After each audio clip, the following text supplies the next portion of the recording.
எல்லாருக்கும் வணக்கங்க. மெய்ப்பொருள் தளத்திற்கு மீண்டும் எல்லாரையும் நான் வரவேற்கிறேன். இந்த பதிவுல இந்த காம்பவுண்ட் எஃபெக்ட் அப்படின்றத பத்தி நம்ம பார்க்க போறோங்க. இத நான் முதல்ல டேரன் ஹேடி அப்படின்றவர் எழுதின அந்த காம்பவுண்ட் எஃபெக்ட் புத்தகத்துல இருந்து தான் இத படிச்சிருக்கேன். பட் நீங்க சின்ன கிளாஸ்ல இருந்தே படிச்சிருப்பீங்க. காம்பவுண்ட் இன்ட்ரெஸ்ட் அப்படின்னு சொல்லிட்டு ஒரு ஃபார்முலா இருக்கும். அத நீங்க படிச்சிருப்பீங்க. அந்த ஃபார்முலால ரொம்ப ரொம்ப முக்கியமான பேராமீட்டர் என்னன்னா, Nன்னு ஒரு டேர்ம் இருக்கும். Time, number of years, right? Number of months or years. So நம்ம எந்த விஷயத்த பண்ணாலும் சரிங்க, உங்களோட இன்கமாக இருக்கட்டும், உங்களோட ஹெல்த்தாக இருக்கட்டும், உங்களோட வெல்த்தாக இருக்கட்டும், இல்லை ஹாப்பினஸாக இருக்கட்டும், இல்லை சக்ஸஸாக இருக்கட்டும், எல்லாத்துக்குமே இந்த காம்பவுண்ட் எஃபெக்ட் அப்படிங்கிறது ஒரு முக்கியமான ரோல் ப்ளே பண்ணுங்க. எப்படி இது ப்ளே பண்ணும் அப்படின்னா, உங்களுக்கு வந்து ஒரு கோல் இருக்குன்னு வச்சுக்கோங்களேன். அந்த கோலை வந்து நீங்கள் அட்டைன் பண்ணுறதுக்கு ரெகுலராக நீங்கள் வந்து அதற்கான முயற்சிகளை வந்து எடுத்துக்கிட்டே இருப்பீங்க. அது ஒவ்வொரு நாளும் அந்த காம்பவுண்ட் ஆகிட்டே இருக்கும். ஃபார் எக்ஸாம்பிள், ஸ்மால் சாய்ஸஸ், சின்ன சின்ன சாய்ஸஸ், சின்ன சின்ன ஸ்மால் சாய்ஸஸ், தென் கன்சிஸ்டன்சி, தொடர்ச்சியாக அந்த ஸ்மால் சாய்ஸஸ் ப்ளஸ் இந்த கன்சிஸ்டன்சி அதோட சேரணும். ப்ளஸ் எவ்வளோ நாள் டைம், எவ்வளோ நாள் வந்து அதை நீங்கள் பண்ண போகிறீங்க.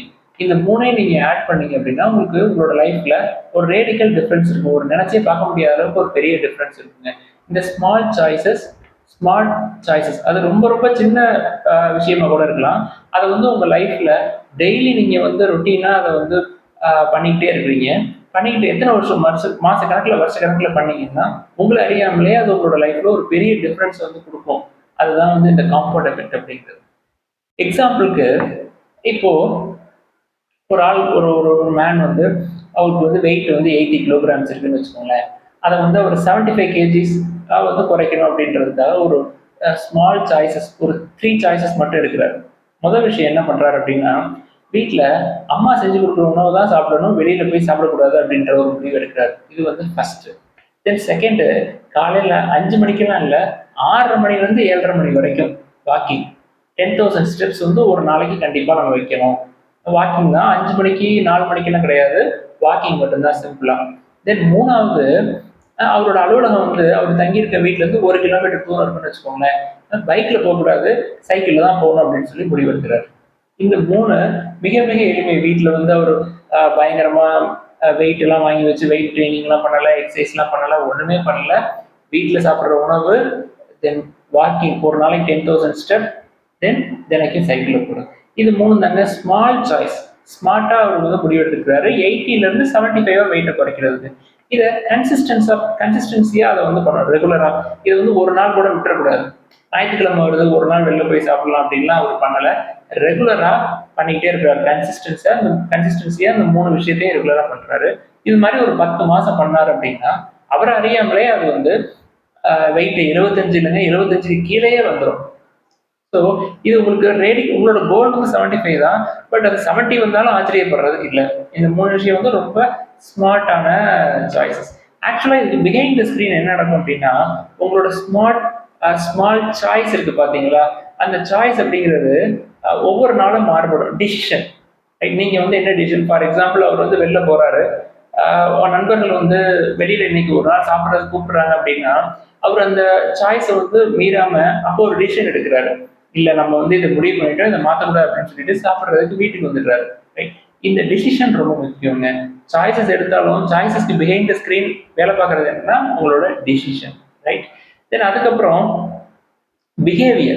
பிஹேவியர்ங்கிறது என்ன, action. Right? Then third one, ஹேபிட்ங்கிறது என்னன்னா இது ஒரு ரிப்பீட்டட் ஆக்ஷன். ரைட்? தொடர்ந்து ரிப்பீட்டடாக நீங்கள் ஒரு 21 நாள் நீங்கள் அந்த விஷயத்த பண்ணோம் அப்படின்னா அது உங்களுக்கு ஹேபிட்டாகவே ஆயிருங்க. அதுக்கப்புறம் காம்பவுண்டிங் ரொம்ப முக்கியமான விஷயம் டைம். எவ்வளோ நாள் வந்து இதை பண்ணுறோம். இது 3க்கு பின்னாடி நடக்கிறது இதுதாங்க. இது எல்லா விஷயத்துலையுமே நடக்கும். இதோட ஆப்போசிட்டும் நடக்கும். ரிப்பிள் எஃபெக்ட் அப்படின்னு சொல்லுவாங்க. நீங்கள் இதுக்கு அப்படியே ஸ்ட்ரெயிட் ஆப்போசிட், 80 கிலோலேருந்து 85 கிலோ 90 கிலோ போகிறதுக்கும் வாய்ப்பு இருக்கு. எப்படி? இந்த ஸ்மார்ட் சாய்ஸஸ் இல்லாமல் டெய்லி நைட்டு சாப்பாடு மட்டும் வெளியில் போய் சாப்பிட்றது. ரைட்? தென் வண்டியில் போகிறது, எங்கே போனாலும் வண்டியில் போகிறது. ரைட்? தென் மூணாவது விஷயம், நம்ம ஏற்கனவே சொன்ன மாதிரி வாக்கிங் போகாமல் இருக்கிறது. ரைட்? நான் 8 மணி வரைக்கும் நல்லா தூங்கிட்டு அவசர அவசரமாக கிளம்பி வண்டியில் போகிறது. இது என்னன்னா இது ரிப்பிள் எஃபெக்ட். காம்பவுண்ட் எஃபெக்ட் வந்து 2 டைரக்ஷன்லையும் வேலை செய்யும். இந்த ஸ்மால் சாய்ஸஸ் இருக்கு பார்த்தீங்களா, அது பாசிட்டிவ்லையும் இருக்கும், நெகட்டிவ்லையும் இருக்கும். இது எல்லாமே எதை பொறுத்துனா, நான் ஃபர்ஸ்ட் சொன்ன மாதிரி டிசிஷன், ரைட்? ஸோ டிசிஷன் வந்து ரொம்ப முக்கியம். சாய்ஸில் வந்து டிசிஷன் ரொம்ப முக்கியம். தென் பிஹேவியர், தென் உங்களோட ஹேபிட், தென் காம்பவுண்டிங். இந்த ரேடிக்கல் டிஃப்ரென்ஸ் வந்து நீங்கள் பார்க்கணும் அப்படின்னா லாங் லீனியராக இருக்காது. இப்போ நீங்கள் இன்னைக்கு 2 நாள் பண்ணிட்டீங்க, 2 நாளில் 200 கிராம் குறைஞ்சிருக்காது. இதோட டெவலப்மெண்ட் வந்து லீனியராக இருக்காது. இனிஷியல் ஸ்டேஜஸில் ரொம்ப ஃப்ளாட்டாக இருக்கும். அதுக்கப்புறம் கிராஜுவலாக அது வந்து உங்களோட இம்ப்ரூவ்மெண்ட் தெரியும். Then you can feel the difference over a period of time. So இது வந்து ஹெல்த்துக்கு மட்டும் கிடையாதுங்க, வெல்த்துக்கும் அப்படிதாங்க. வெல்த் அப்படின்னு எடுத்துக்கிட்டீங்கன்னா, நீங்கள் வந்து நான் ஏற்கனவே சொன்ன மாதிரி உங்களோட வருமானத்தில் ஒரு 30% வந்து கண்டிப்பாக வந்து சேமிக்கணும். சேமிச்சது வந்து முதலீடுகள் பண்ணணும் அப்படின்னு சொல்லியிருக்கோம் இல்லையா? அதை வந்து ரெகுலராக பண்ணணும். ஒரு ஃபார் எக்ஸாம்பிள் ஒரே ஒரு ஸ்டாக் வாங்குறோம், ரைட்? மாதம் மாதம் ஒரு 500 ரூபா போட்டு ஒரு ஸ்டாக் வாங்குறோம் அப்படின்னா அதோட எஃபெக்டை அந்த நம்ம அந்த எஃபெக்டை தெரிஞ்சுக்கிறதுக்கு 10 வருஷம் ஆகும். நீங்கள் வந்து ஒரு பங்குச்சந்தையில் முதலீடு பண்ணுறீங்க அப்படின்னா அதை வந்து ஒரு 7 வருஷத்துக்காவது நீங்கள் வந்து விற்கக்கூடாது. ஒரு பிஸ்னஸ் சைக்கிளுக்காவது அதை விற்காம அந்த பங்கை வந்து நீங்கள் ஹோல்ட் பண்ணணும். அப்போ தான் இந்த காம்பவுண்ட் எஃபெக்டை பார்க்க முடியும். அந்த கம்பெனி வந்து ஒரு 7 வருஷத்துல ஒரு அடுத்த ஒரு பிஸ்னஸ் சைக்கிள் கொடுத்து அடுத்த பிஸ்னஸ் சைக்கிளுக்கு போகிறப்ப அவங்க நிறைய அக்யூசியேஷன் பண்ணியிருப்பாங்க, அவங்களோட ரெவன்யூ கூடியிருக்கும், அவங்களோட ப்ராஃபிட் கூடியிருக்கும், முற்காலங்களில் கடன் இருந்திருக்கும், அந்த கடன்லாம் அடைச்சிருப்பாங்க. அதனால அந்த ஷேர் ப்ரைஸ் வந்து ஒரு 3-4 வருஷம் கழிச்சு 5வது வருஷம் 6வது வருஷத்துல நல்ல ஏற்றம் அடையும். ஸோ பங்குச்சந்தையிலே அப்படிதாங்க. உங்களோட வெல்த் வந்து இன்க்ரீஸ் பண்ணுறதுக்கு, உங்களோட ஹெல்த்துக்கு, எதுவாக இருக்கட்டும் எல்லாத்துக்குமே இந்த காம்பவுண்ட் எஃபெக்ட் முக்கியமான ரோல் பிளே பண்ணணும். நீங்கள் பண்ண வேண்டியது என்னன்னா ஸ்மால் சாய்ஸஸ், சின்ன சின்ன மாற்றங்களை மட்டும் பண்ணணும். ஃபார் எக்ஸாம்பிள் அந்த புக்கில் ஒரு எக்ஸாம்பிள் கொடுத்துருக்காரு.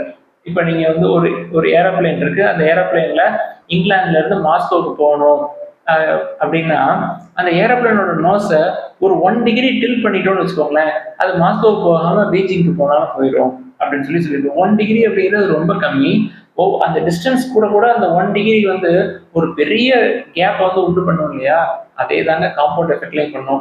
காம்பவுண்ட் எஃபெக்ட்னா ஒரு ஸ்மால் சாய்ஸ், ரொம்ப ரொம்ப ஈஸியான சாய்ஸ், ரைட்? அந்த சாய்ஸை நீங்கள் கன்சிஸ்டன்சியாக தொடர்ந்து அதை வந்து பண்ணிக்கிட்டே இருக்கணும் உங்களோட லைஃப்ல. தென் எவ்வளோ நாளைக்கு அதை பண்ணணும், டைம், இது 3 வந்து உங்களோட வாழ்க்கையை மாற்றும். நீங்க என்ன பண்ணணும் அப்படின்னா, நீங்க எந்த விஷயத்துல நீங்க உங்களோட கோல் எதை நோக்கி நீங்க போகணும் அப்படின்றத வந்து நீங்க முடிவு பண்ணிக்கோங்க ஃபர்ஸ்ட். அதுல ஸ்மார்ட் சாய்ஸஸ் என்னென்ன அப்படின்னு சொல்லி தேர்ந்தெடுக்கணும். அந்த ஸ்மார்ட் சாய்ஸஸை ரெகுலரா பண்ணணும், ரைட்? கன்சிஸ்டன்சி ரொம்ப ரொம்ப முக்கியம். தென் எத்தனை நாட்கள்ல அதை பண்ணணும். எடுத்துக்காட்டா இந்த இன்வெஸ்ட்மெண்ட் அப்படின்னு எடுத்துக்கிட்டோம்னா, இன்வெஸ்ட்மெண்ட்ல ரொம்ப ரொம்ப கஷ்டமான விஷயம் என்னன்னா முதல் 10 லட்சத்தை வந்து சேமிக்கிறது தாங்க. அந்த முதல் 10 லட்சம் வந்து ரொம்ப ரொம்ப டஃப், ரொம்ப ரொம்ப டஃப். நீங்க வந்து எப்போ அதுக்கு தான் நான் திருப்பி திருப்பி நம்ம சொல்லுவோம், 19 வயசுலயே நீங்க ஸ்டார்ட் பண்ணீங்கன்னா 22 வயசுல ஒரு 50,000 தான் நீங்க வந்து இன்வெஸ்ட் பண்ணிருப்பீங்க. அதிகபட்சமா 50,000. நீங்க படிக்கிற வயசுல உங்களுக்கு எவ்வளவு அமௌண்ட் கிடைச்சிட போகுது? மாசத்துக்கு ஒரு 500 ரூபாய் கிடைக்கும். வருஷத்துக்கு நீங்க வந்து ஒரு 6,000 ரூபாய் போடலாம். குறைஞ்சபட்சம் 6,000 ரூபாய், அதிகபட்சம் ஒரு 10,000 வச்சுங்க. ஒரு 4 வருஷம் படிச்சீங்கன்னா 40,000 ரூபாய் போட்டிருப்பீங்க. அது வந்து ஒரு ஒரு 4 வருஷத்துல வந்து ஒரு 6,000 7,000 ரிட்டர்ன்ஸ் கொடுத்துருக்கும். ஸோ டோட்டலா பாத்தீங்கன்னா 50,000. இந்த 50,000த்துல இருந்து 10 lakhs கொண்டு போறீங்கன்னு வச்சுக்கோங்க, அது வந்து ரொம்ப ரொம்ப கஷ்டம். அதுக்கப்புறம் உங்களோட லைஃப் வந்து ரொம்ப எளிமையாயிரும். இதுக்கு என்ன பண்ணணும் அப்படின்னா கன்சிஸ்டன்சியா இப்போ வேலைக்கு போனதுக்கு அப்புறம் ஒரு 30% வந்து எடுத்து சேவ் பண்ணி ஒரு நல்ல பங்குலையோ இல்லை கோல்டுலையோ இல்லை பேங்க் அக்கௌண்ட்லையோ ஏதோ ஒரு இடத்துல அதை வந்து போட்டு வைக்கணும், ரைட்? ஸோ எல்லாத்துக்குமே கன்சிஸ்டன்சி ரொம்ப முக்கியம். வெல்த்துக்கு, முக்கியமாக ஹெல்த்துக்கு. ஹெல்த் தான் உண்மையான வெல்த். ஸோ அதுக்கும் வந்து காம்பவுண்ட் எஃபெக்ட் வேலை செய்யும். ஸோ நீங்களும் வந்து உங்களோட கோலுக்கு தேவையான ஸ்மார்ட் சாய்ஸஸ் வந்து தேர்ந்தெடுங்க. தேர்ந்தெடுத்து அதை தொடர்ச்சியாக பண்ணுங்க. தொடர்ச்சியாக ஒவ்வொரு பீரியட் ஆஃப் டைம் ஒரு 10 வருஷமாவது அந்த விஷயத்தை தொடர்ந்து பண்ணீங்க அப்படின்னா உங்களோட வாழ்க்கையில ஒரு அற்புதமான மாற்றம் வந்து நிகழும். உங்களோட நோக்கம் என்னவோ அதை வந்து மிக எளிமையா நீங்க வந்து அடைஞ்சிருவீங்க. எல்லாருக்கும் நன்றி. அடுத்த பதிவுல இன்னொரு விஷயத்தை பத்தி